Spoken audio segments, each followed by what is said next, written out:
क्या दहेज है बेटी के सम्मान की कीमत? विनीता जी को आज अपने किए पर बहुत पछतावा हो रहा है, जिसे वह अपनी आंखों से आंसू बहा के कम करने की कोशिश कर रही है।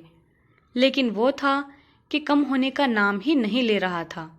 वो अपनी नफरत में इतनी आगे निकल गई थी कि सारे रिश्ते की मर्यादा को भूल गई थी। आंसू निकालने की कोशिश करनी भी चाहिए, क्योंकि जब उनके बेटे विशाल और पति लालचंद्र जी ने उन्हें बहुत समझाया, तब उनके ऊपर किसी बात का कोई असर नहीं हुआ और उन्होंने अपने हृदय को अपनी बहू छाया के तरफ से हमेशा कठोर और कटु ही बनाए रखा। छाया उनको एक आंख नहीं भाती थी। कारण भी क्या था? सिर्फ इसलिए कि उनकी बहू छाया एक मध्यम परिवार की लड़की थी, जो उनके उच्च कुलीन रुतबे के आगे कहीं नहीं अड़ रही थी। और यदि विशाल की शादी छाया से कराई गई तो दहेज उन्हें अपनी हैसियत के अनुसार नहीं मिल सकेगा, जिससे सोसाइटी में और उनके दोस्तों में उनका नाम छोटा हो गया। परंतु उन्हें अपने बेटे विशाल की जिद के आगे हार मानकर छाया को अपनी बहू बनाना ही पड़ा। बेटे के आगे वो हार तो गई, पर विनीता जी ने इस रिश्ते को कभी दिल से स्वीकार नहीं करा और वह जहाँ तक संभव हो सका हर वक्त और हर बात में अपनी बहू को पुरजोर नीचे गिराने की कोशिश करती रही।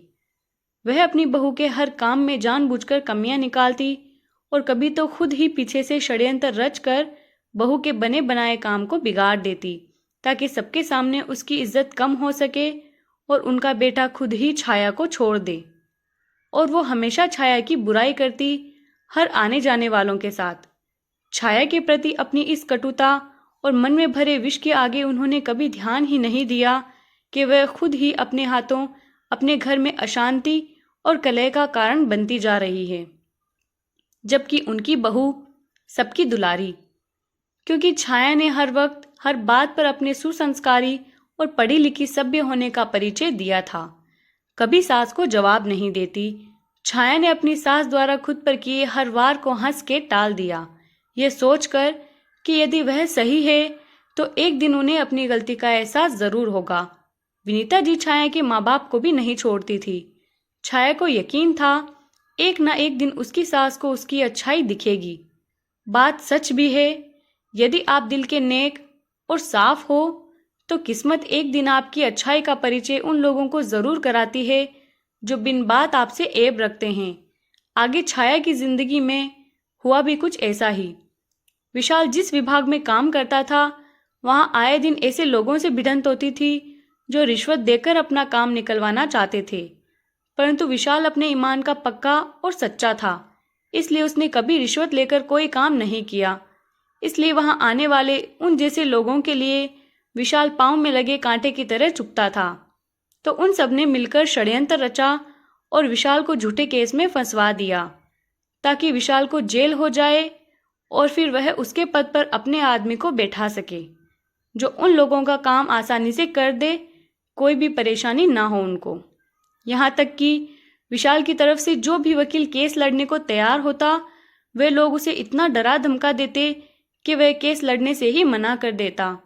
तो ऐसी परिस्थिति में अब विशाल का जेल जाना तो निश्चित हो ही गया था। पूरे घर में सभी विशाल के लिए रोते और दिन रात मिलकर भगवान से प्रार्थना करते कि भगवान उन्हें कोई तो रास्ता दिखाएं। तब छाया ने आखिरकार अपनी चुप्पी तोड़ी और घर वालों से विशाल का केस लड़ने की इजाजत मांगी, क्योंकि छाया ने वकालत की पढ़ाई तो कर ही रखी थी और प्रैक्टिस भी कर रही थी।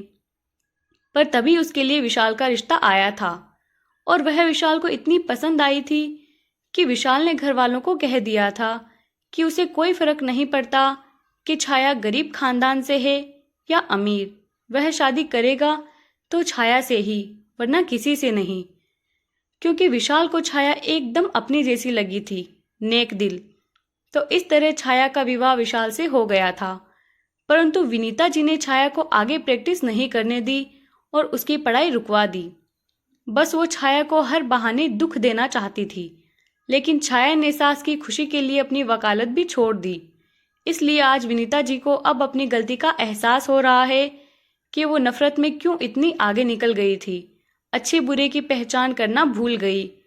अब वह पूरे मन से और दिल से छाया को विजय होने का आशीर्वाद देती है और उससे अपने किए की क्षमा मांगती है।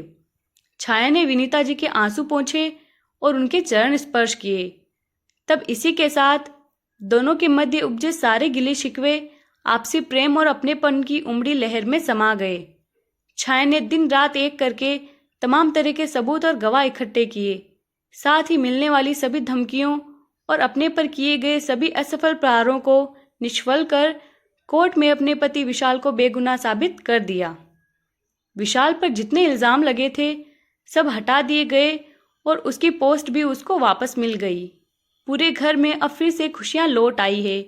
सब ने मिलकर भगवान को धन्यवाद दिया और विनीता जी ने तो विशेष तौर पर अपनी बहू के सम्मान में एक पार्टी का आयोजन किया, जहां उन्होंने गर्वित होकर सबके सामने अपनी बहू की प्रशंसा करी और सबको ये सीख भी दी कि मिलने वाले दहेज से किसी की बेटी के सम्मान की कीमत नहीं आंकी जाती, बल्कि इंसान में बसने वाले उसके गुण, संस्कार, प्रेम, अपनेपन और सेवा के भाव से ही उसके कद और सम्मान को समाज के सामने ऊंचा माना जाता है।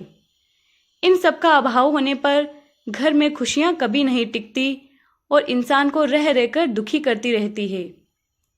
इसलिए मैं तो यही कहूंगी कि प्यार करो, बहू को बेटी मानकर आपसी प्रेम संभाव का रिश्ता पहचान कर। मैंने देर से ही सही, लेकिन अब मुझे अपनी बहू की कद्र हो गई है। जो गलती मैंने की वो आप लोग ना करें। मैंने तो अपने बहुत कीमती समय को खो दिया, लेकिन अब मैं अपनी बहू को वो खुशी, वो अहमियत दूंगी जिसकी वो हकदार है। विनीता जी की बात सुनकर पूरा हॉल तालियों से गूंज उठा और इसी के साथ आज फिर समाज में एक नई सोच और नए विचार का पदार्पण हुआ, जिसने मिलकर बहू को बेटी का दर्जा प्रदान किया। कहानी पसंद आई हो तो लाइक, शेयर एंड सब्सक्राइब करें।